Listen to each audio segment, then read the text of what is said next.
It's Rose, and she's waiting for me to bring her baby back. The only problem is that I doubt this poor unbalanced girl has ever been a mother. How am I going to do it?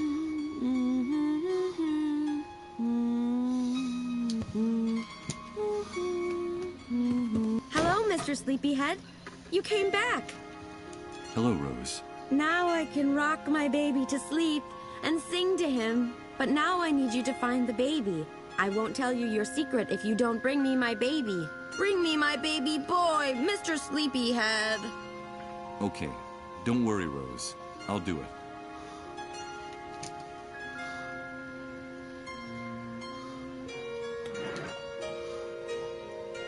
The face and the limbs are disfigured and half melted from the fire. This doll seems like the leading character in a child's nightmare. Locked up, abused and prostituted by the hunter's men. And her mental age is barely that of a little girl. This new world seems even more cruel and more revolting to me after hearing her story. I'm not proud of what I'm about to do, but I need to find out that secret Rose is keeping from me. And if she wants her baby, I'll give her back her baby. I brought you your baby, Rose. Did you bring me my baby? Did you bring him? Thank you so much, Mr. Sleepyhead. You kept your word. You brought me my baby. Now I need you to tell me that secret you promised to reveal if I brought what you asked. Yes, our secret. I have something that belongs to you, Mr. Sleepyhead. It's the key that opens your chest of dreams. And now, it's yours again. But it's a real key. Where did you get it? I found it in your jacket after Rod and his wife gave me your clothes. When I got to my room, the key fell on the floor and made a clinking sound. I had just seen you sleeping in their trailer, like a big bear. And then I figured it out. It was the key to the chest where you were keeping your dreams. Because you like to dream, don't you? Of course you do. That's why your name is Mr. Sleepyhead. The key that opens my chest of dreams. Thank you very much for your help, Rose. Take good care of your son. I should be going now. No, please. Don't go. Don't leave me here. Now that I found my baby, I have to get away from here. Far away. I have to get away from the haunted castle.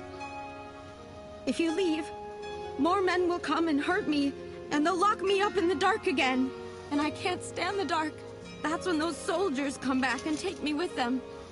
And now they'll want to hurt my baby, too. The hunter was clear. I mustn't get mixed up in his affairs, or there'll be hell to pay. I'm sorry, Rose. I can't do anything. Mr. Sleepyhead, I can't stand it anymore. Don't let them touch me again. Please help me. You have to get me out of here. Like the knight in the stories. You're my knight, and I'm your princess. Oh, good God. This is unbearable. Victims and executioners. That sums things up. And what was I? What was my role before the Great Wave? Damn it. I can't just leave that poor girl to her fate. I have to do something to save her, even if I don't know what that is yet. I'll help you, Rose. I'll help you get out of here. Thank you, Mr. Sleepyhead. Do you promise? Will you be my knight in shining armor? Yes.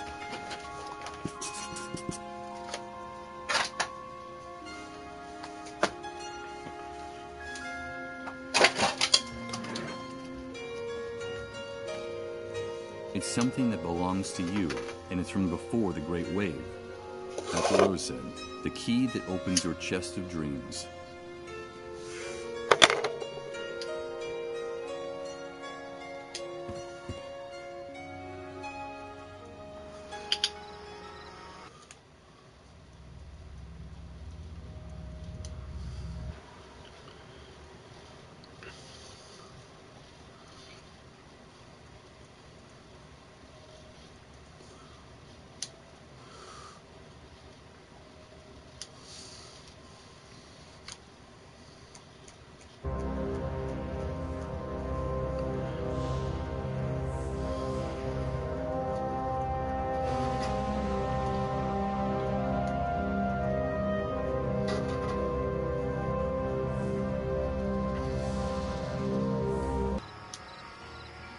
Violent and unscrupulous.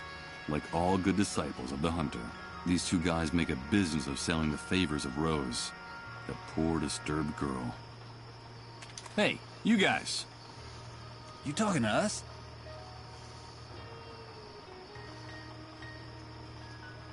You two are despicable. Rose told me about how you abused and prostituted her. I think we'll have to teach that naughty little girl how to keep her mouth shut. Don't jump to conclusions, pal. Let me tell you how we found that chatty little rodent, since you're so interested in her. It was about 4 months ago. She was naked and injured, and she could hardly move. A group of soldiers had gang-raped her and left her for dead. They left her body wrapped in barbed wire from the camp fence. Crows would have picked her clean if we hadn't found her when we did. It's only thanks to us that she's still alive. Someone like Rose could never survive in the New World alone. You know that as well as we do. We're helping her. We protect her and we feed her. We actually keep her alive. The only thing we ask for in return is that she earn her keep. The only problem is, sometimes she has a hard time understanding that. And we have to be a little more strict with her, that's all. And the fact is, the girls, well, not too bright. But for some jobs, that's almost a blessing, don't you think? What good Samaritans. Well, I wouldn't say that, but you're catching on.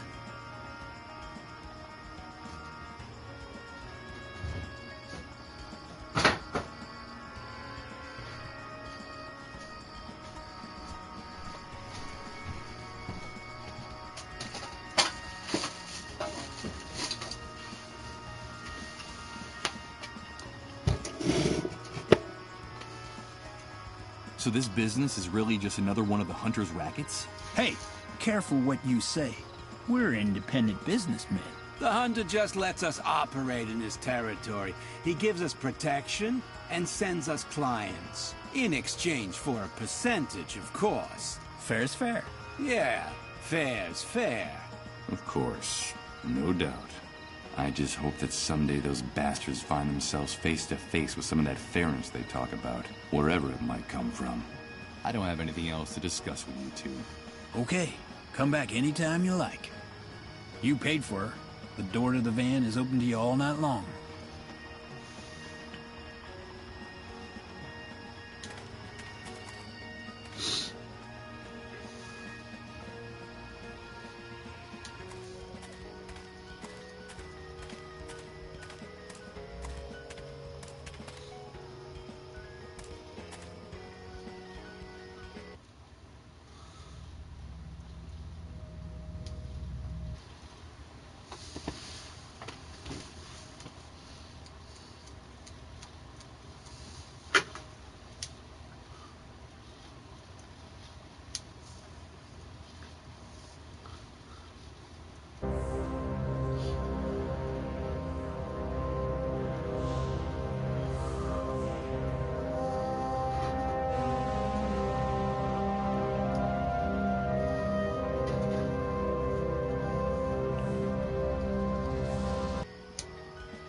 The pigs in uniform would guard the camp gate. I still can't believe these savages were getting ready to execute those two poor kids in cold blood. But neither can I believe the mess I got them into. Prolonged contact with these animals would be detrimental to my health. I'm not going to talk to them anymore.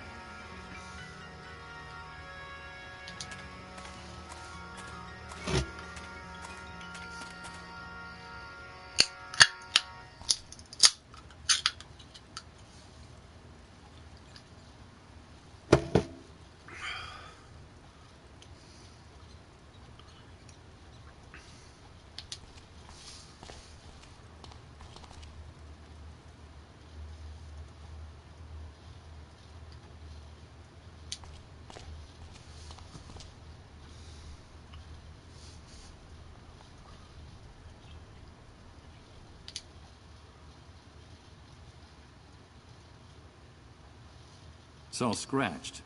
Looks like someone tried to pick this lock and didn't have time to finish the job. Maybe he was caught red-handed by a pig in uniform. Did one of my neighbors call them?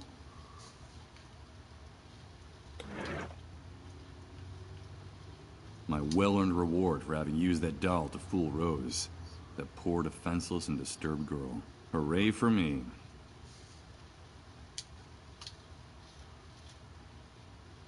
It's all scratched. Looks like someone tried to pick this lock and didn't have time to finish the job. Maybe he was caught red-handed by a pig in uniform. Did one of my neighbors call them?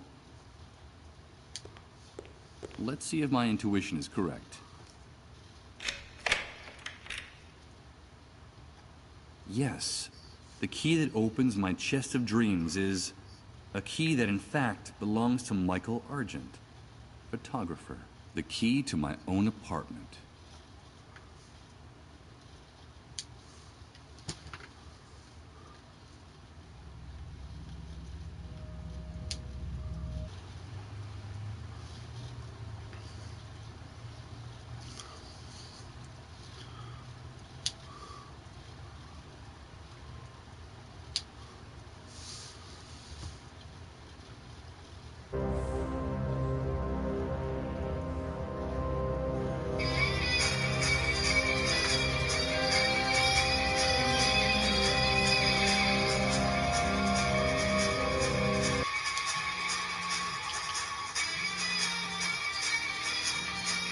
A shelf with photos, discs, and dozens of books in every imaginable size and color. This must be the repository for a big chunk of Michael Argent's personality and tastes.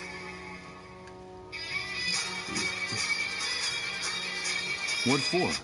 None of these titles means anything at all to me. It's like looking into a mirror and seeing a reflection you no longer recognize staring back at you.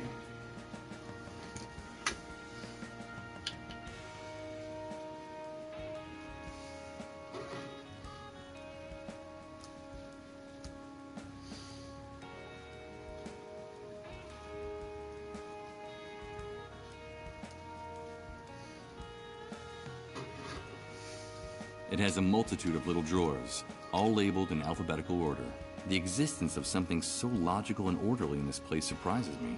Judging from the state of my place, I was obviously a rather messy person.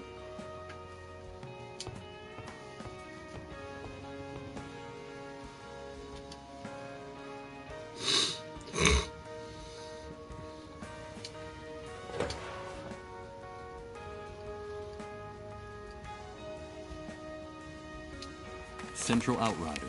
That's the name of this newspaper. Now I understand. This file cabinet holds copies of newspapers and magazines my photos appeared in. It seems like as a photographer, I was very fond of my own work. Cottage Times Register. The title of this publication appears on the front page. Benton Heights Post, one of the many newspapers stored in the filing cabinet. Bjorn City Paper. That's the name of this newspaper. Alexander Tribune. The title of this publication appears on the front page.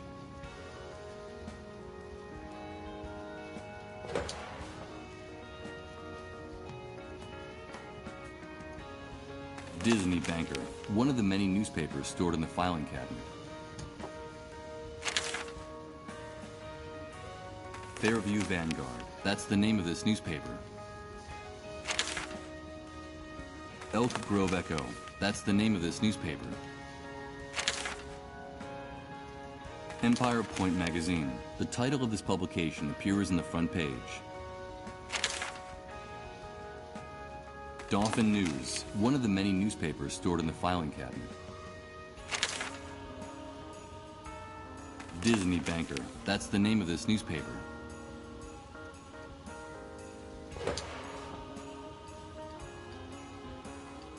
Inner Vision Weekly. The title of this publication appears on the front page.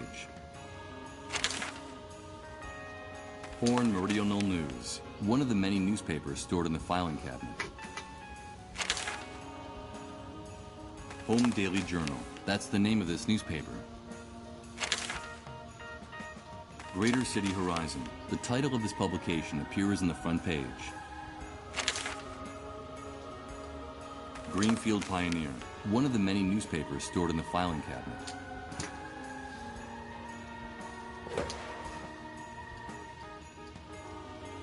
Lakeshore Record Magazine. That's the name of this newspaper. La Motte Citizen. The title of this publication appears on the front page. Little Laurel Informer, one of the many newspapers stored in the filing cabinet. Keystone Central, that's the name of this newspaper. Journal of Commerce, the title of this publication appears on the front page.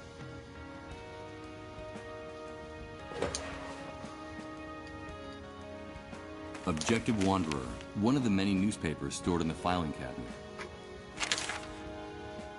Ocean Drive Explorer, that's the name of this newspaper. News and Reviews, the title of this publication appears on the front page.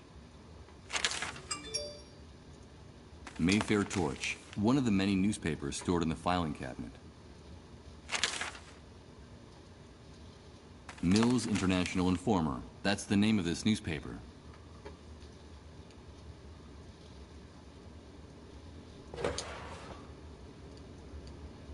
Rural Daily Advance, the title of this publication appears on the front page.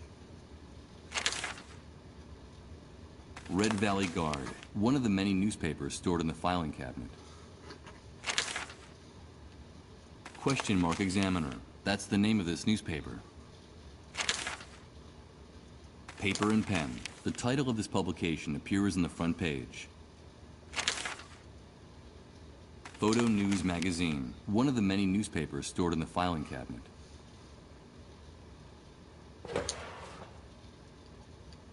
Union Country Messenger, that's the name of this newspaper. Today Progress, the title of this publication appears on the front page. The New Truth, one of the many newspapers stored in the filing cabinet. Sandy Ridge Sentinel, that's the name of this newspaper. Solstice Times, the title of this publication appears on the front page.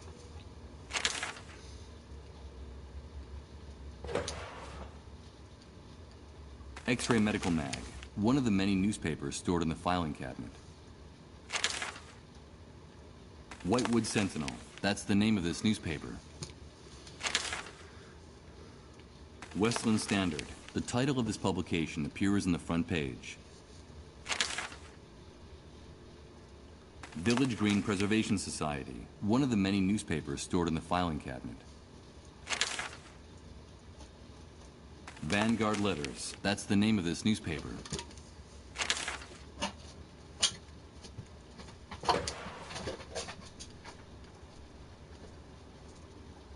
"1001 News Gazette, the title of this publication appears on the front page. 24-Hour Watchdog, one of the many newspapers stored in the filing cabinet. Zero Time Alternative News, that's the name of this newspaper. Young Zimmerman Chronicle, the title of this publication appears on the front page. Yellowtown Scribe, one of the many newspapers stored in the filing cabinet.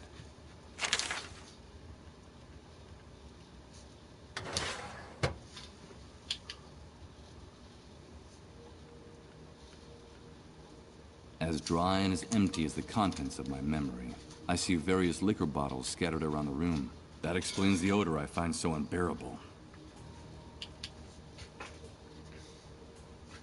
The corner of a photograph peeking out of this old music box.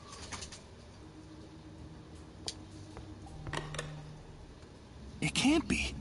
It's me. This photo. I remember it. I remember this photograph. Please, Michael, help us. Only you can do it. And this woman she's Emily. She's my wife. Now I remember her. The person who's been communicating with me all this time. Emily. I love you, Michael. And I now pronounce you... Don't ever leave me. I won't. I have something to tell you, Michael. Are you really?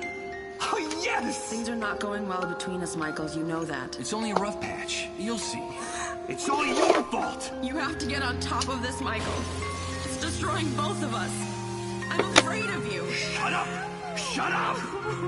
Everything will be different. Remember that vacation we took to the beach? And we were getting to know each other?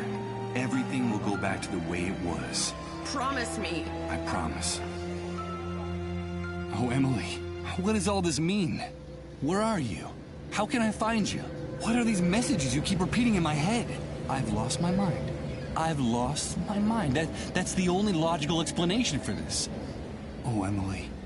My poor Emily. Where are you? How can I find you?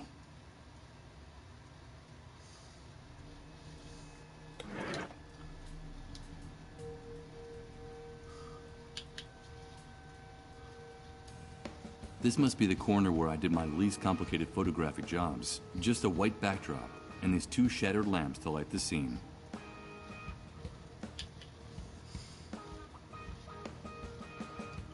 Whoever designed this building didn't go to too much trouble to conceal the structural elements. There are pillars and wooden beams all over the place. A line of tiny screws holds up the white backdrop that hangs from the crossbeam. It's the backdrop I used for the photography I did at home. It's hanging down from that wooden beam, held in place with screws.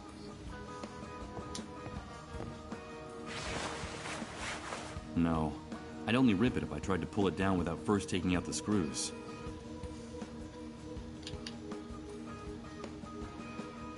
The outside of this closet is covered with photos cut out of magazines and newspapers. It looks disproportionately huge in this tiny apartment.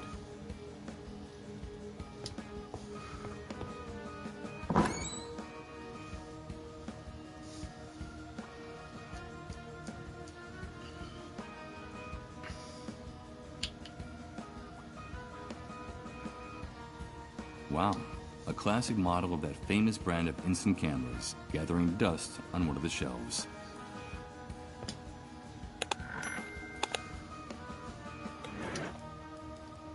A somewhat antiquated model of an instant camera. Despite its appearance, it seems to be in perfect working order. I only see one problem. It has no film in it.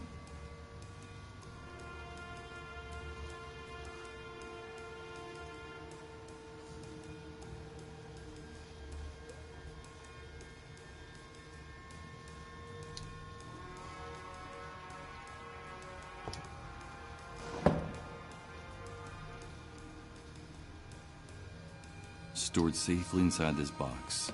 This is the only photograph I have left of Emily.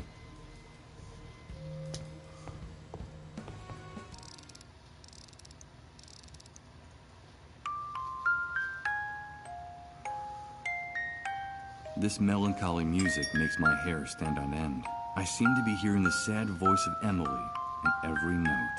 Where are you? How can I find you?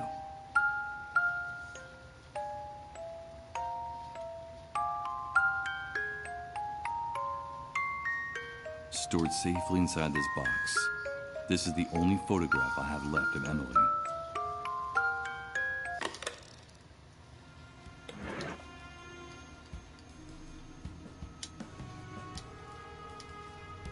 It's the note I found on the door to the apartment.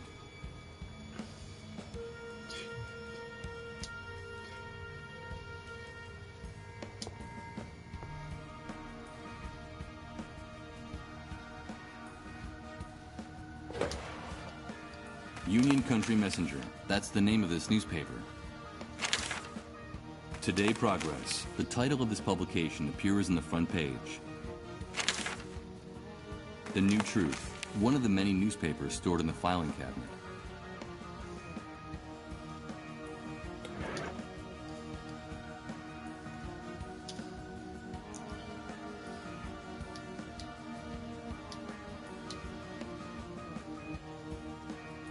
I don't think I'd gain anything by using this here.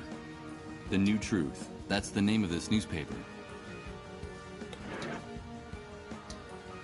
It's the note I found on the door to the apartment. Who could Sarah be? And this Chris, could he have something to do with the person I saw in my vision?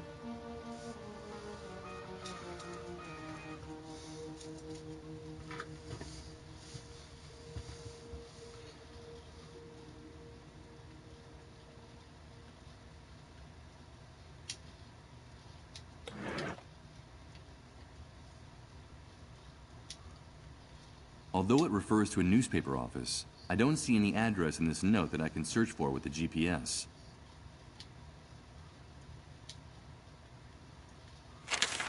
The New Truth. The title of this publication appears on the front page.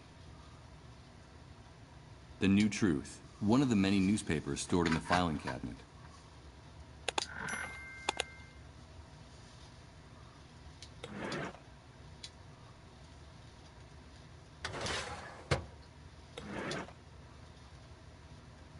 The New Truth. The newspaper for those who have woken up. It looks like a decent publication, even though it was produced on a shoestring budget.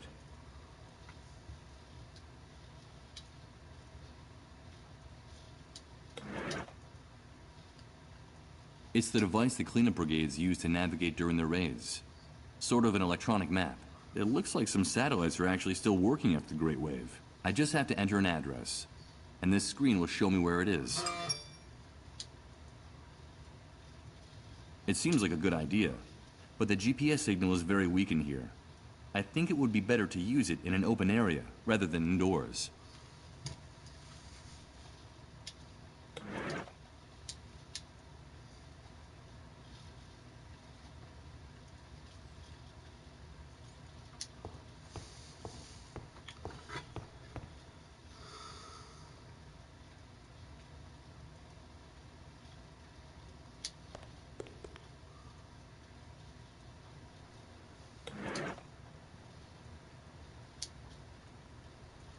Of course.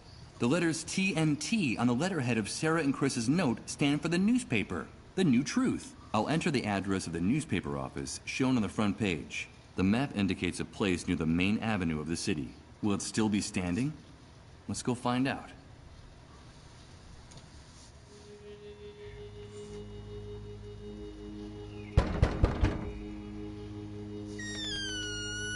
Good God, Michael, is that you? There's no question about it. That's the person I saw in my vision.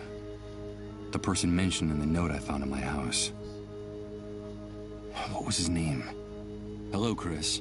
Come in, quickly. It's dangerous to be out on the streets at this hour. Michael, I'm so glad to see you again. After all that time without hearing from you, Sarah and I feared the worst. But tell me, why didn't you come sooner? Where have you been all this time?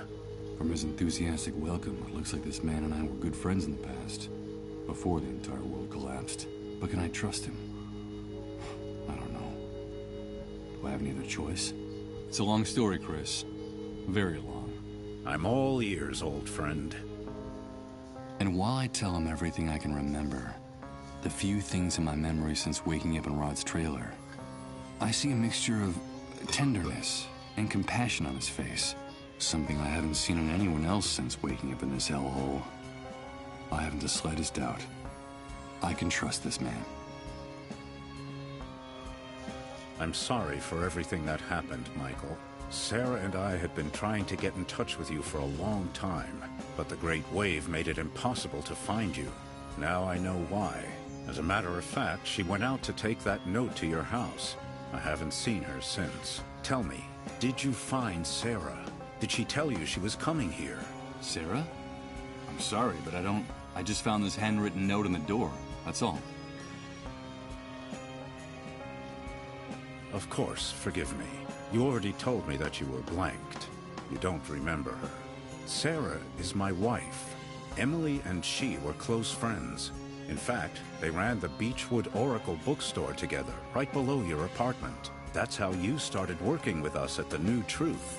And the two of you, Emily and you, became like family to us. I want you to know that what happened to Emily affected us deeply, Michael.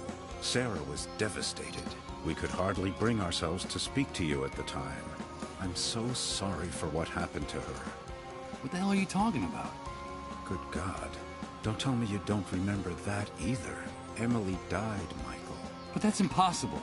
I'm sorry to be the one to make you relive that hell. You yourself told Sarah and me on the phone, a little while before you returned home. It happened while the two of you were in Japan, scarcely a few days before the Great Wave hit. At the paper, we sent you on an assignment to do a photo essay on those strange lights that had been sighted in the sky over Tokyo. So you got all your photography equipment together and set off right away. Emily went with you. You two decided to use the trip as a chance to work on your marriage. which had been in trouble for a long time. You were in bad shape, Michael. Your financial problems, her miscarriages, your violent, self-destructive nature. Emily couldn't take it anymore. You were putting her through too much back then. Things are not going well between us, Michael. You know that. It's only a rough patch. You'll see. It's all your fault! You have to get on top of this, Michael. It's destroying both of us. I'm afraid of you. I can't help it. It's that demon. You know I can't help it. From what you told us, things were getting better. After so many years, both of you were starting to rediscover each other. Everything will be different. Remember that vacation we took to the beach? When we were getting to know each other? Everything will go back to the way it was. Promise me. I promise. Until one night in your hotel, Emily started to feel sick. It all happened very fast. She was having fainting spells, vomiting, running a fever. You took her to the nearest hospital where she was admitted immediately. Emily, what's happening? Emily! Emily! And a few hours later, they told you she was dead. They wouldn't even let you see her body. They wouldn't let you see her. The Japanese authorities hustled you off on the next plane out. It was all very strange and disconcerting. And the very night you arrived, the great wave hit. Oh, Emily. Now I remember it. I remember everything. I remember her pale, haggard face when she took my hand. Don't worry. It's nothing. Everything will be all right, she was saying, while they were wheeling her deep into the hospital. And she waved goodbye to me, forcing a smile to cover her fear. And then I saw it. I swear I could see how time was stopping. Little by little. In her eyes.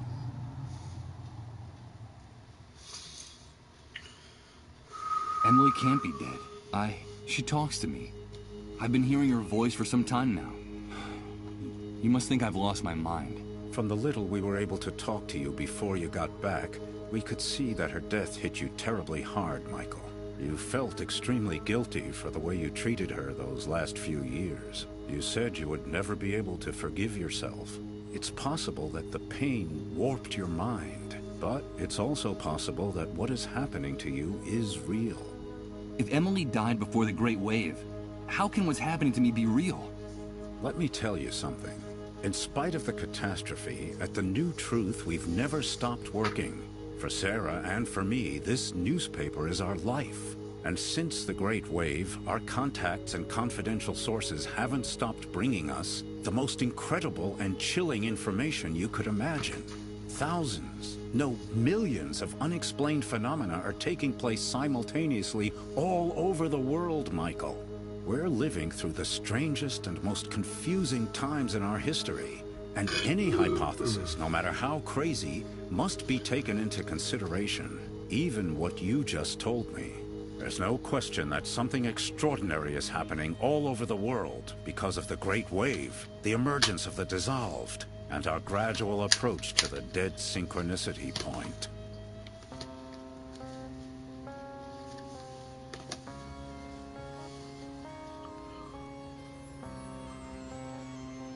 Yes, the Great Wave.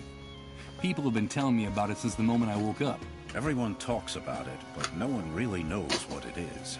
Did you know that the catastrophe didn't just strike here, but all over the world? They keep us isolated and misinformed. But that's the truth. The Great Wave didn't just destroy this city.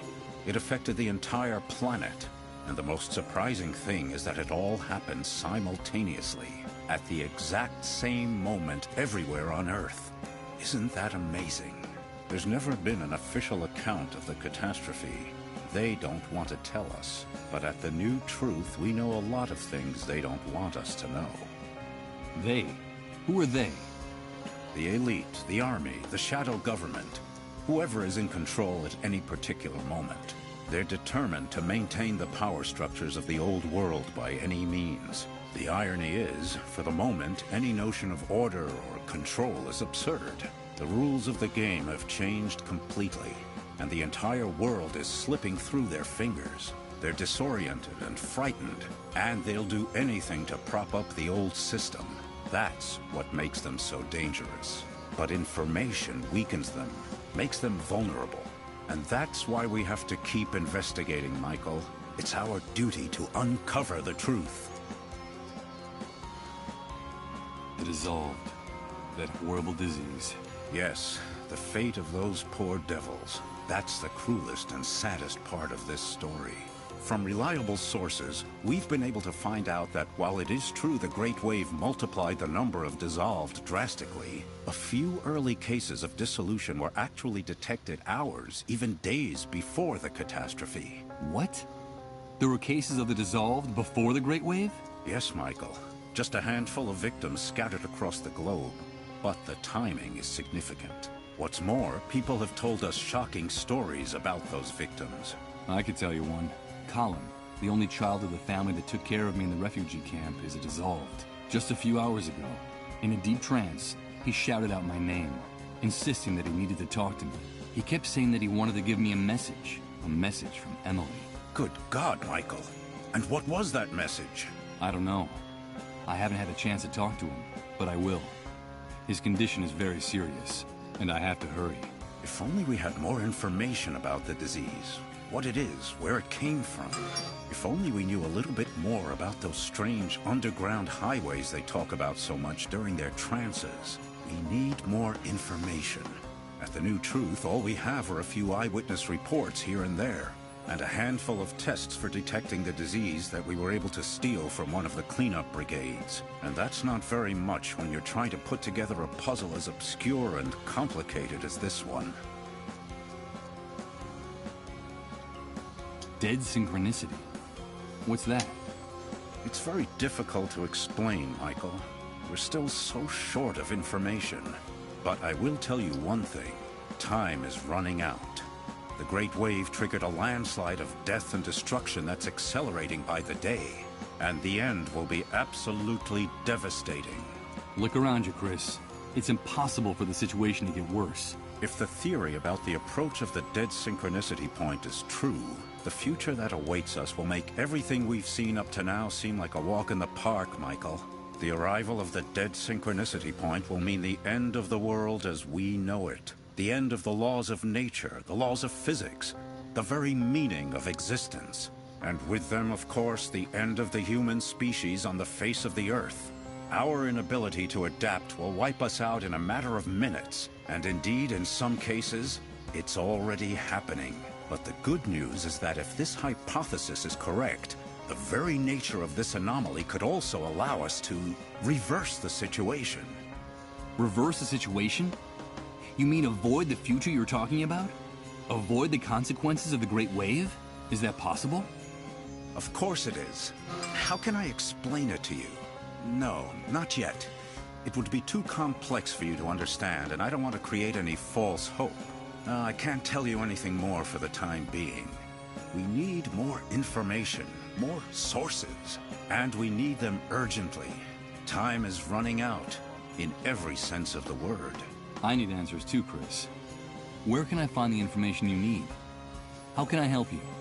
A few days ago, one of our confidential sources in the Army contacted the New Truth. He told us he had a bombshell in his hands, an official report of the results of all the investigations conducted to date on the Great Wave, the Dissolved, and the Dead Synchronicity Point. It's a real gold mine, Michael. The answer to our prayers. And where is that report now? The same day she left the note at your house, Sarah was supposed to meet our source at the same place we always meet people who cooperate with the New Truth, which had been the safest place in the city up to that point. The sewers. But she never came back, Michael. I was hoping she'd found you. Or perhaps some problem had come up in the sewers, and she'd taken refuge in your apartment. Don't worry, Chris. Sarah will be fine. Yes, I know. Sarah is a strong woman and very resourceful. I know she can take care of herself. If you want to help us, Michael, get us that report. I'm trapped in this basement in this wheelchair, but I know that you'll be able to get it for me. It's vitally important that we get it. That's where we'll find the answers to all our questions. Even answers about Emily and her messages. Follow the trail of Sarah and our source. Go down into the sewers and find some clue that can lead us to them. But be very careful down there. It's dangerous. Dangerous? You just told me the sewers were the safest place in the city. Indeed, they were. That's why they became the perfect hiding place for the dissolved and their families. For some time now, the army has been reinforcing its dragnets for catching the dissolved hiding in the sewers. If they find you in one of those tunnels, they'll shoot first and ask questions later. I'll be fine. Take this. You'll need something to guide you. The city sewer system is a veritable labyrinth. I've marked the exact spot where the meeting was supposed to take place. It's a huge subterranean gallery where several pipes converge. Michael, please, bring me that report. And for the love of God, bring Sarah back to me safe and sound. I'll do it.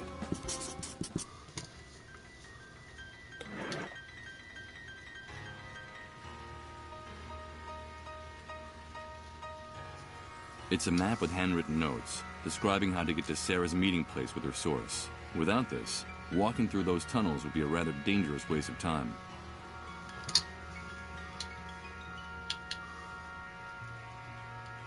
The walls and arches in this basement look as thick as in a cathedral crypt. I suppose that this, plus the fact that we're underground, explains how the New Truth office is still in such good condition after the Great Wave. The entire basement is filled with books, albums, file cabinets, and photos. You can even find the odd exotic object in all this. Sarah and Chris accumulated enough material to fill a museum of curiosities.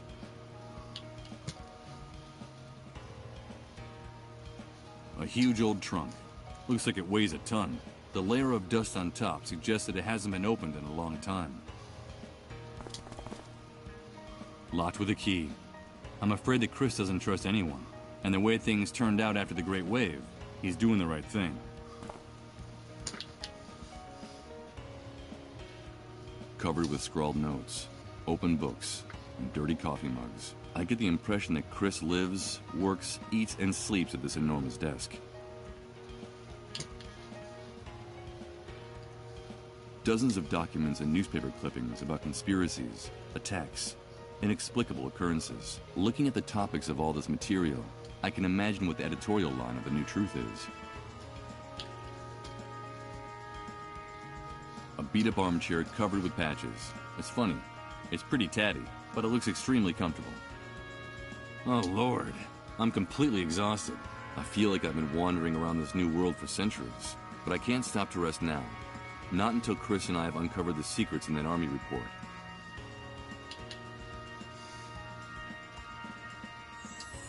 While I can't remember her clearly, looking at this photograph gives me a pleasant sense of tranquility. I'm sure Sarah and I were very good friends before the world collapsed.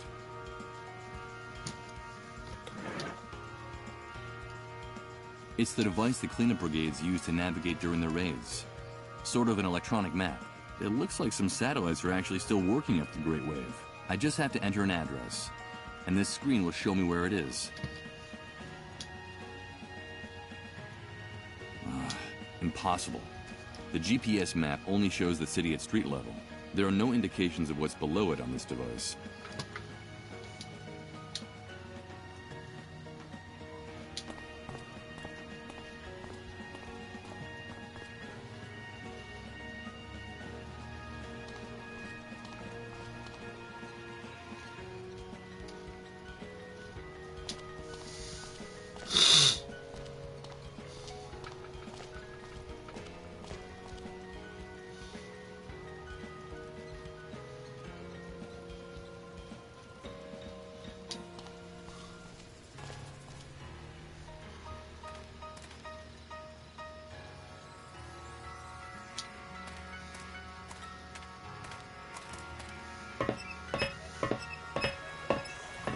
Wait a minute. I'm not going to climb down any further. It's totally dark in there, and it would be crazy to go into these sewers without any light.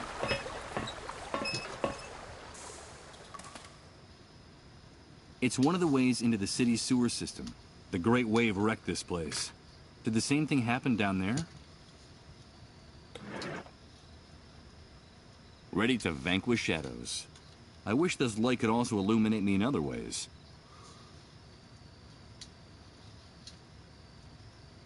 It's one of the ways into the city's sewer system. The Great Wave wrecked this place. Did the same thing happen down there? Here goes. I'll use the map Chris gave me as a guide. These tunnels are a real labyrinth.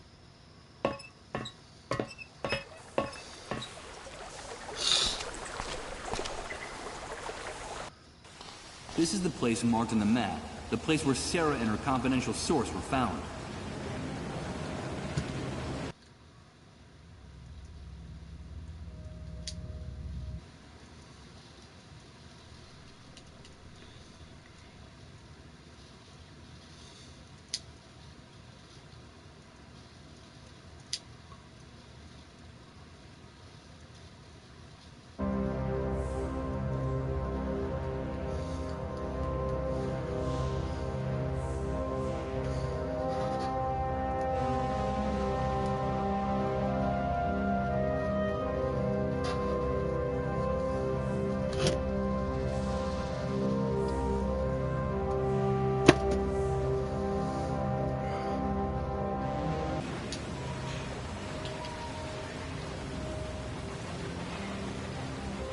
That skylight leading to the outside is the only lighting in this place. The combination of the architecture, light and water, give this place an unearthly appearance. It looks like a cathedral built inside the sewers. Dozens of dark tunnels converge in this area, most of them closed or inaccessible from here. This place must be the true subterranean heart of the city. They gleam like gold nuggets, illuminated by the light that enters through the ceiling. These empty shell casings are evidence that a shooting occurred in these sewers. They wouldn't be of any use to me. These bullets have already been fired. There's a very familiar sound coming from the depths of the tunnel behind this grate. It's a subway train. I don't get it. If they boarded up the subway stops and shut down the subway service, what the devil are those trains carrying? And where are they going?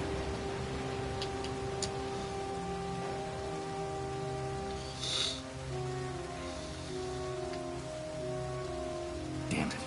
More of that macabre graffiti. This pestilent city is oozing blood from every pore. The trail disappears, drip by drip, into that tunnel.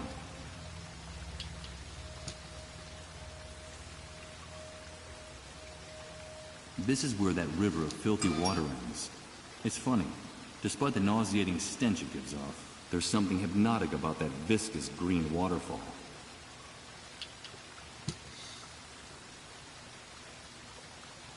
It's a shoe, trying to stay afloat in the stinking sludge of the sewer. From here, it looks like a castaway waiting for help. It's of no use. I'm afraid that there's not much I can do for it now. The underground rivers that carried the sewage and garbage from Doomsday City lead here. If I ever thought I couldn't fall any lower, this place helps me remember how mistaken I was.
Thick bars at the end of the pipe block the opening to the outside.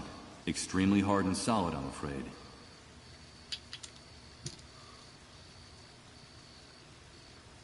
It's an enormous accumulation of trash, mud, and plant matter that has built up in the years since this pipe was last cleaned. Ugh, there's a stench coming from inside it, even worse than the rest of the sewer.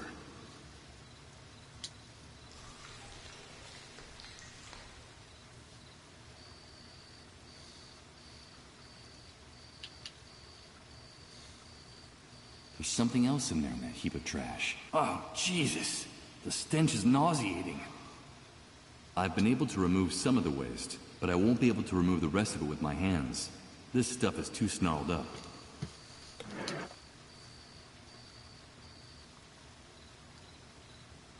It's one of those plastic bags used to wrap up the patients in their final hours until they finally dissolve. The damp, sticky texture alone sends shivers down my spine. That means it's been used. I'm afraid I can't do that.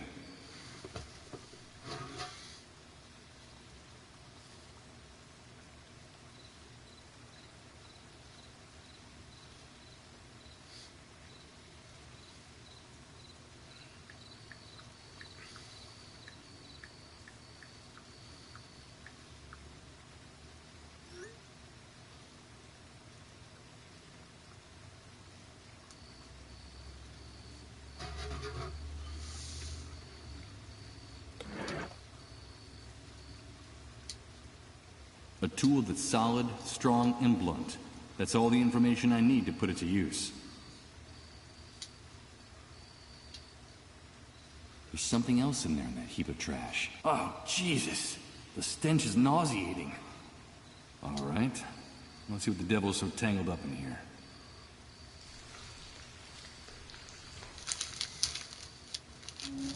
My God! Sarah! A bullet's torn off her jaw. But her face is still recognizable.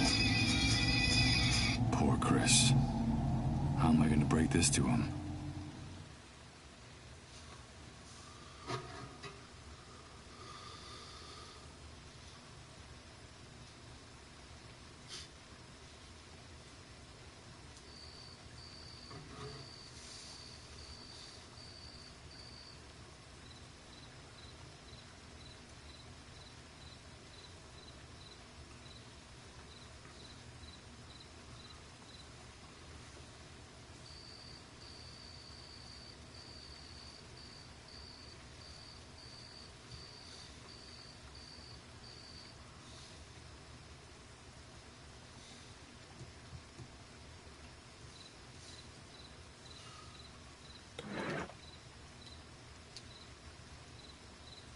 One bullet hit her in the jaw, and another went through part of her neck. There's no doubt that Sarah bled to death, while using the last of her strength, trying to drag herself out of here. A flash drive. It's sticking out of the corpse's clenched fist. Sarah is holding on to it for dear life, even in death.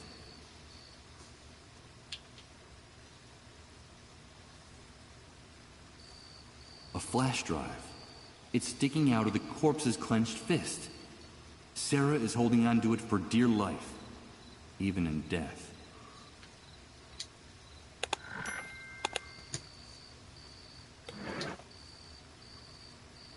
I'll take good care of it.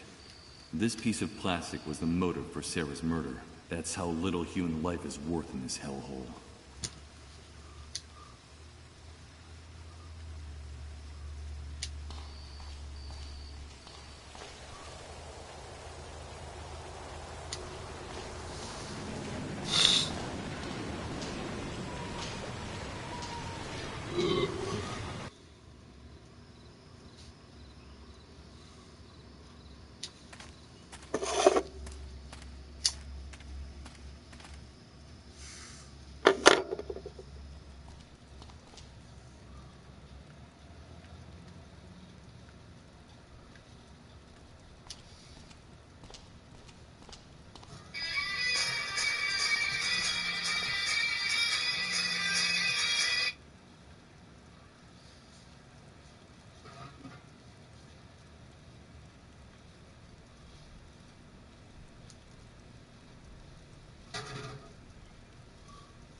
It's Chris. Nowadays, the only person I think I can trust. He's waiting for me to find and bring him back that report that promises to reveal a lot of secrets about this new world. Hello, Chris. Michael, you're back already? Tell me, did you find Sarah? Did you bring the report she went out to get? I brought the report. Here it is. Oh, that's great news. I knew you could do it. Ah, damn it. I should have guessed. I was expecting a paper dossier, not an electronic document. We have a serious problem, Michael. Problem? What's wrong? We're not in the old world anymore. And access to electricity is a privilege very few people have nowadays. And the good news is that I was able to save my old laptop from the Great Wave.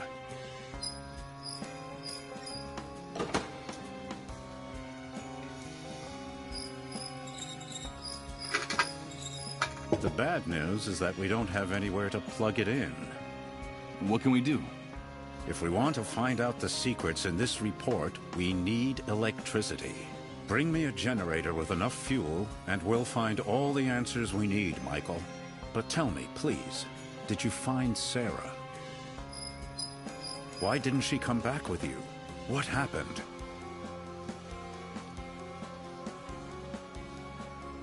Don't worry, Chris. I found plenty of indications to think Sarah is safe and sound. What indications? It seems there was a shooting in the sewers, and that Sarah and your source escaped unharmed. They fled through one of the grates in the sewer network, through an outlet near the refugee camp, and they hid the report there for us to find. They left the report there, you say? Yes, and now they must be hiding until things calm down a bit. I'm sure Sarah will be back in a few days. Yes, she'll be back in a few days. That's what I figured. Thank you, Michael. You're a true friend. Now, get me that electric generator. Time is running out.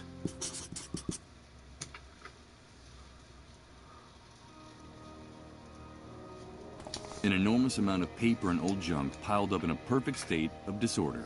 The chaos in this trunk is unbelievable. What do we have here?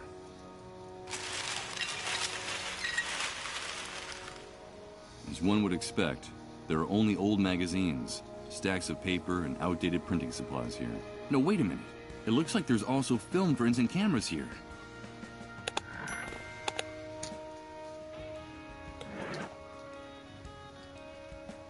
Film for the instant camera, and brand new. It's a good thing that Chris and I share the same interest in antique photographic equipment. Easy to use, lightweight, and very attractive. I love the design of this masterpiece. Shame it doesn't have any film in it. Perfect. Now I can load the camera. The tab that closes the film compartment is broken. I can't use it like this. I need something to hold it in place, or else the film will keep falling out.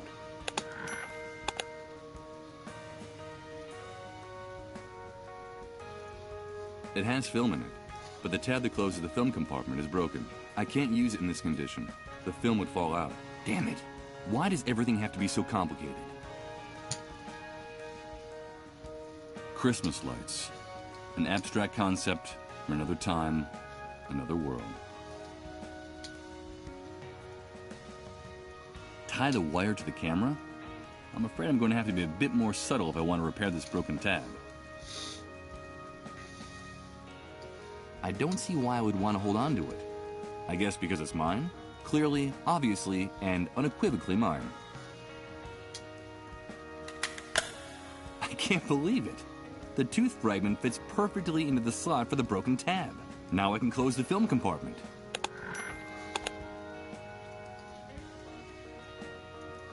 The camera is loaded and ready to take pictures.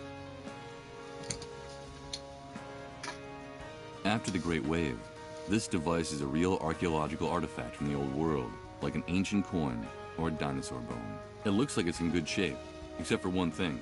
There's nowhere to plug it in.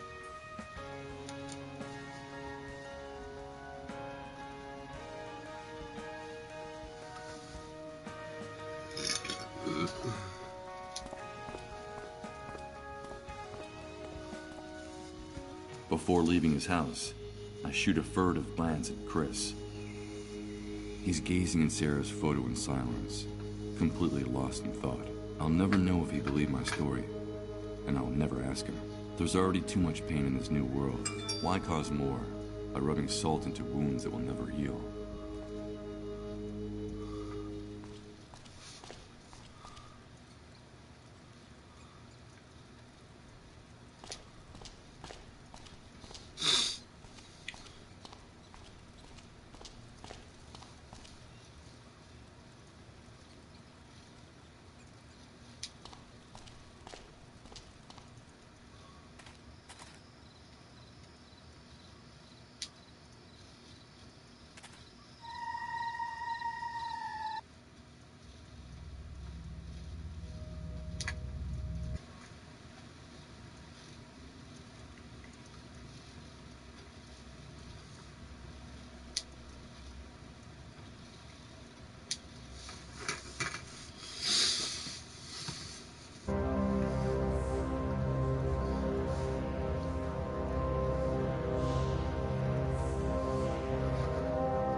Oh no.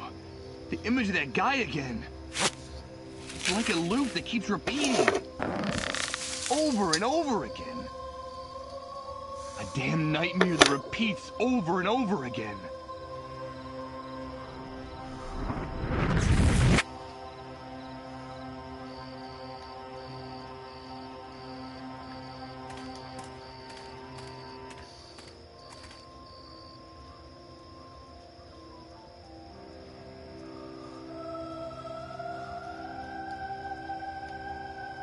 If, as the hunter says, fuel is the currency of the new world, there's a real fortune stored here.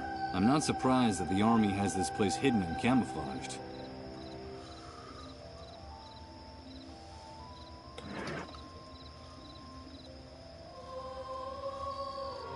I can even see my tooth sticking out of the lower part.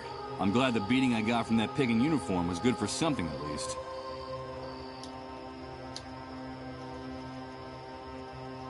That's the depot where the fuel is stored for powering the enormous generators that light this compound. It's impressive. There must be hundreds of barrels stored down there. Okay, here goes. Damn it, it came out too dark, and the flash doesn't help much. You can hardly make out the depot. The photo is useless like this. I need more light.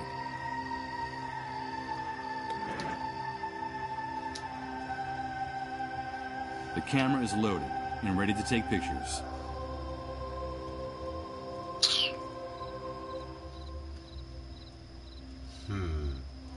A powerful flashlight.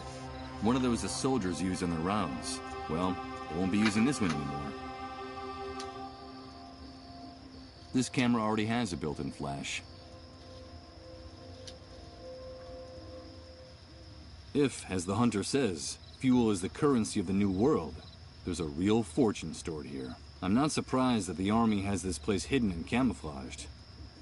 I'm quite a few yards away. It would be useless to try to light that up from here. I have a flashlight, not an anti-aircraft searchlight.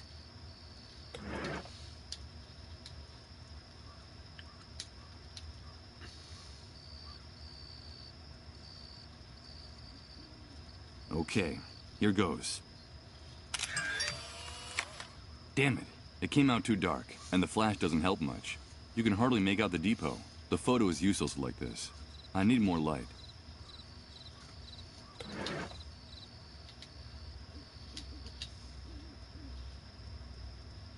It doesn't look like it's having any effect. That's the depot where the fuel is stored for powering the... It's impressive.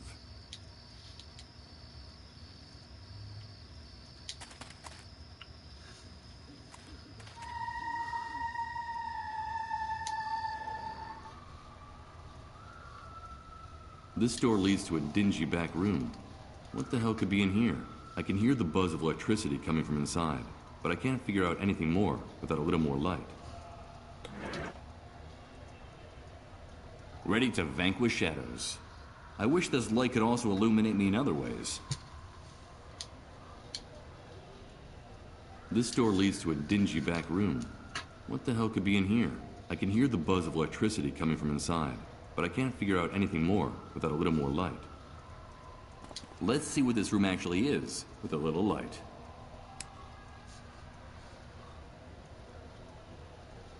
I only see empty detergent containers and a beat-up old electrical panel hanging on the wall. Everything indicates that this was a maintenance room from a long, long time ago.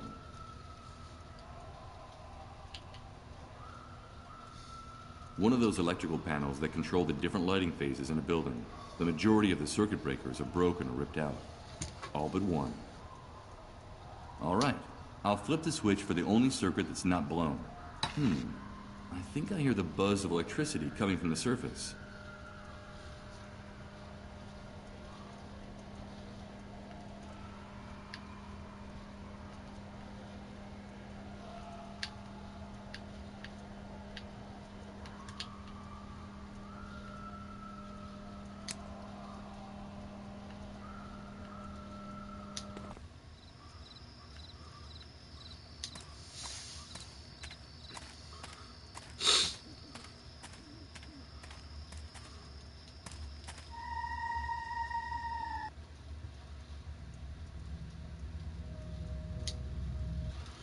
That worked.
A few powerful spotlights light the contents of the depot.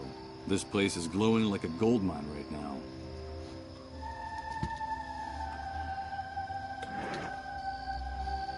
I can even see my tooth sticking out of the lower part. I'm glad the beating I got from that pig in uniform was good for something at least.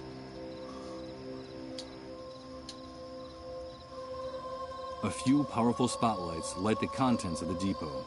This place is glowing like a gold mine right now. Let's take a look. Perfect.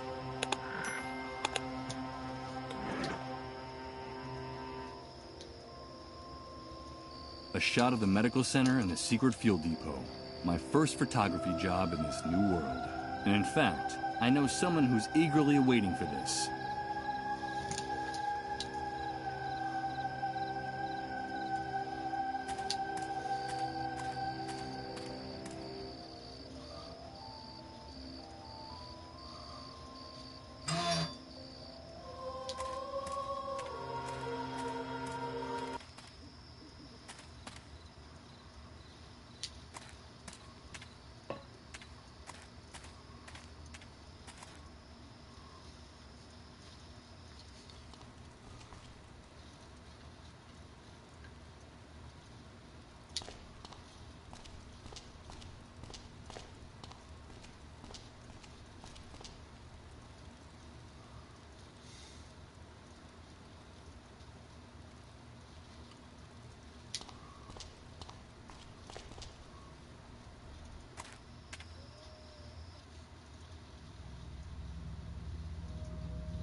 pigs in uniform who guard the camp gate.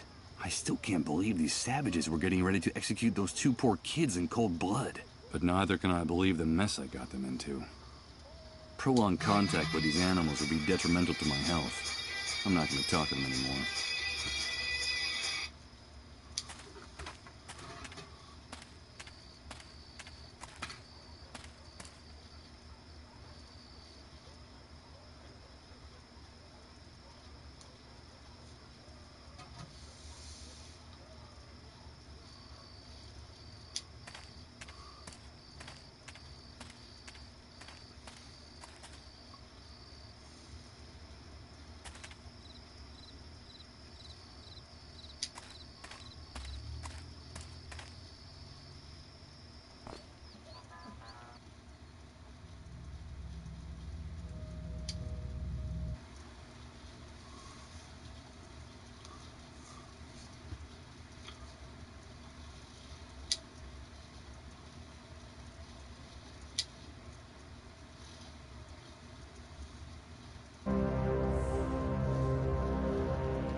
Specialize in wheeling and dealing and serving pesticide in whiskey glasses. This bartender is no doubt the pride of his profession.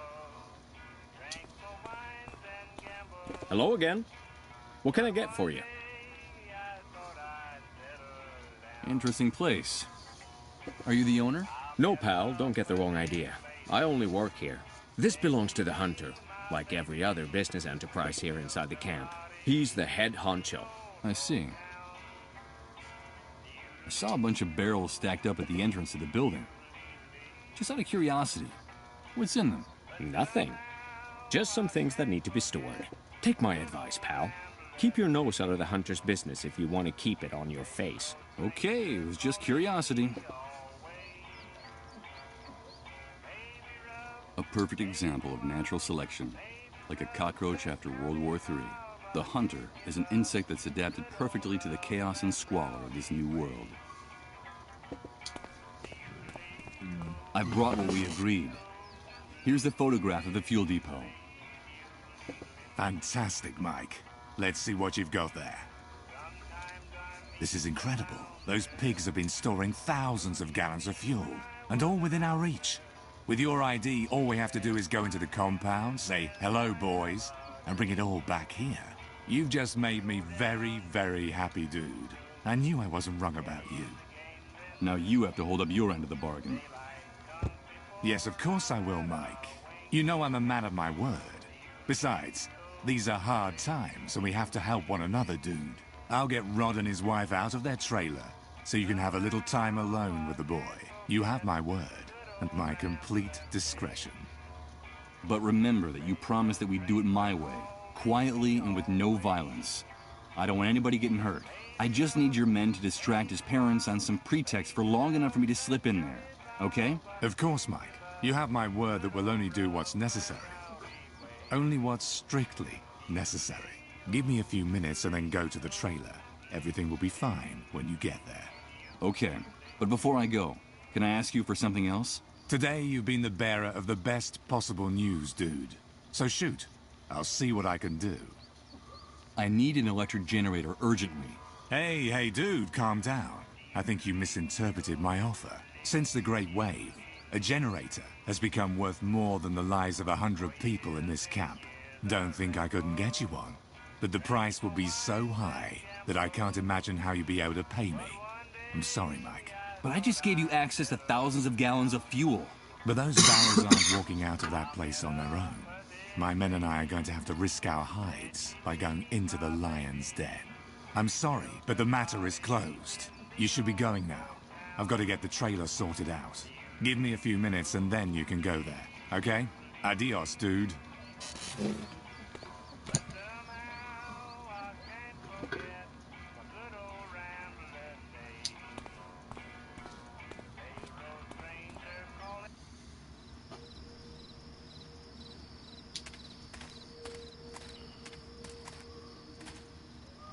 Wait a minute. What's that noise? Why is everyone fleeing? What's going on? The cleanup brigades are coming. And they're heading for Rod's trailer. God damn it! The hunters turned them in! That animal turned Colin and his family in! No, he's not sick. It's a mistake. Don't take him away. It's all a misunderstanding. It's just a question of minutes before those bastards break into the trailer and take the boy.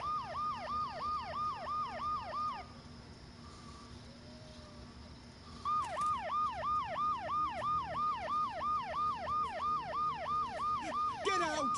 You're not coming in here! My son is fine! Get out of here!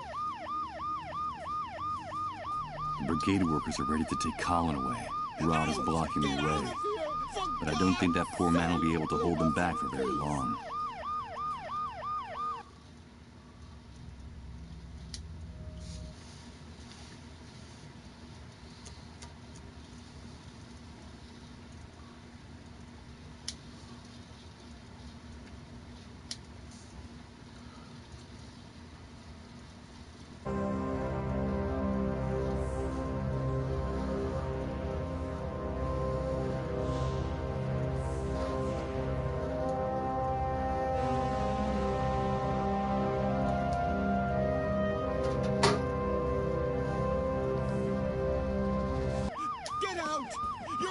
Coming in here! My son is fine! Get out of here!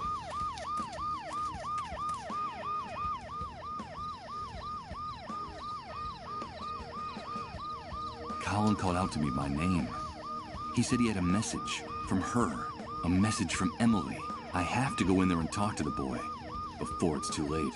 But how?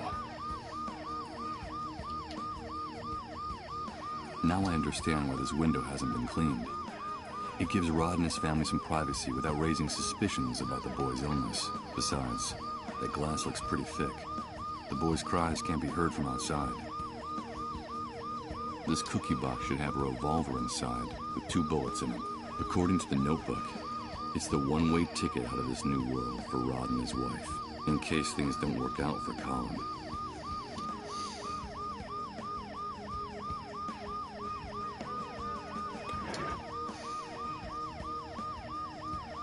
I'm glad I have it with me. A sturdy metal crowbar is a good traveling companion in this new world.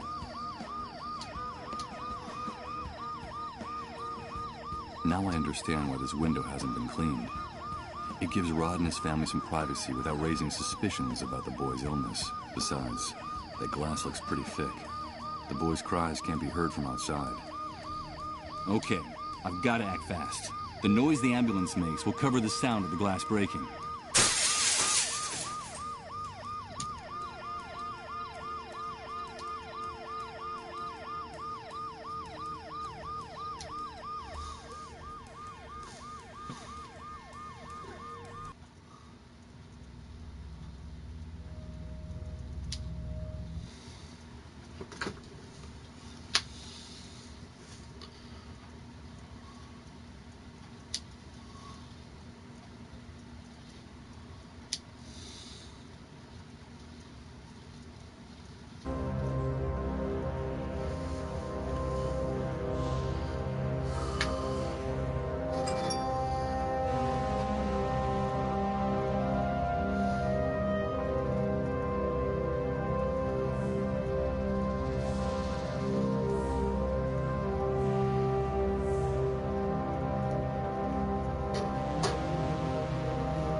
It's the door leading to the room in the trailer where I woke up a few hours ago. Feels to me more like weeks, or even months. Forget it. I'm not leaving here without talking to Colin first. Besides, Rod might find out. And he made it very clear that he didn't want to see me anywhere near his family. Although I doubt I'm the poor man's biggest problem right now. In spite of the noise I made breaking the glass and the ambulance's deafening siren, little Colin seems to be asleep or in a trance. Colin? In spite of the noise I made breaking the glass and the ambulance's deafening siren, the little Colin seems to be asleep or in a trance. This cookie box should have a revolver inside with 2 bullets in it. According to the notebook, it's the one-way ticket out of this new world for Rod and his wife, in case things don't work out for Colin.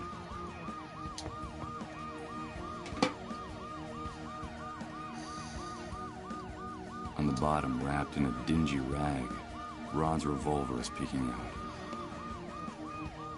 Just as I suspected, this cookie box has Rod's gun inside. Good God, it's something to see one of these things up close. Michael? Michael, is that you? Yes, Colin, it's me. But how do you know my name? Emily told me a lot about you. That's how I know you. She gave me a message. She said it was very important that I give it to you. What's all that noise outside, Michael? Where are my parents? It's nothing, Colin. Your parents will be back very soon. Don't worry. But it's impossible for you to have spoken to Emily. She's no longer with us. Yes, she is. Emily is always with me. When I go down the underground highways, she's there, waiting for me. Emily gave me a message, Michael. She told me it was something very, very important. Tell me what happens on those underground highways, Colin. The highways are very dark, and I don't want to go down there. They're too scary. There's no light, and they're full of ghosts. There are only shadows and voices down there. Everyone seems very sad and angry, and they tell me things I don't want to know, things I don't even understand. At first, I hid the whole time, so they wouldn't find me. Or I wandered around by myself for hours in the dark, until I met Emily. Now I'm not so afraid of the underground highways, Michael, because she's always there. You say that Emily takes care of you? But how is that possible? She protects me. She keeps me from feeling scared, because I used to be really scared. I didn't know what was happening to me. I didn't understand anything. But now with Emily by my side, everything is much better. She tells me that what's happening to me is normal, that I'm just sick, but that the sickness will go away soon, and that the pain will go away for good then, that she also got really scared when she got sick. Emily told you that she also got sick? Yes, she told me that she went through this before me, that a while back she got the same sickness I have. She told me that she felt very lonely too, and that the pain was unbearable. But that it finally ended, and that's why I shouldn't worry, that the pain and the fear will go away. She's very kind to me, Michael. She's very kind to everybody, isn't she? Yes, Colin. Yes, she is. Emily contracted the same disease. No, it can't be. Emily, a dissolved? Is that why they didn't let me see her body? Is that the reason for all the secrecy surrounding her death? And what is this message you have to give me that's so important? She told me that she couldn't come back to be with us, that she will be trapped forever on the underground highways, and that the same thing will happen to me very soon. That's why she asked me to tell you that we're connected, Michael. She told me that you'd understand. We're connected, and it's very important for you to remember that. Connected? What does that mean, Colin? Emily told me there was a thread that no one can see that joins us to you. And that's why there's still a chance we can be saved. But that only you could do it, while there's still time. She told me that if we're connected, there's still some hope for us all. Can you make everything go back to the way it was, Michael? I don't want to be stuck on the underground highways forever. Can you really make everything go back the way it was, Michael? We're connected? What does that mean? I don't understand anything. This is all crazy. Michael, help me. It hurts so much. Make it stop. Colin, what's happening? Make it stop. Please. Colin!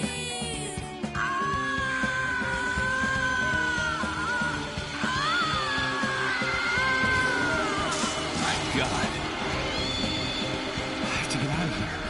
I have to get out of here. Hey, get out of our way and let us do our job. No, don't go in there. I beg of you. My son, My son! Colin, no! No! Damn it. I can't breathe.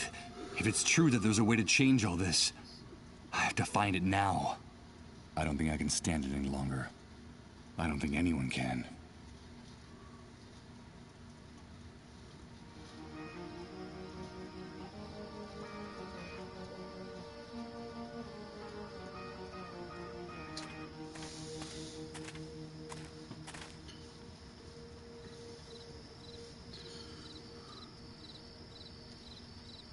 Poor Colin. His fate was sealed long before I woke up. Where could Rod and his wife be? Truth is, I'd rather not know the answer.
Specialize in wheeling and dealing, and serving pesticide in whiskey glasses. This bartender is no doubt the pride of his profession.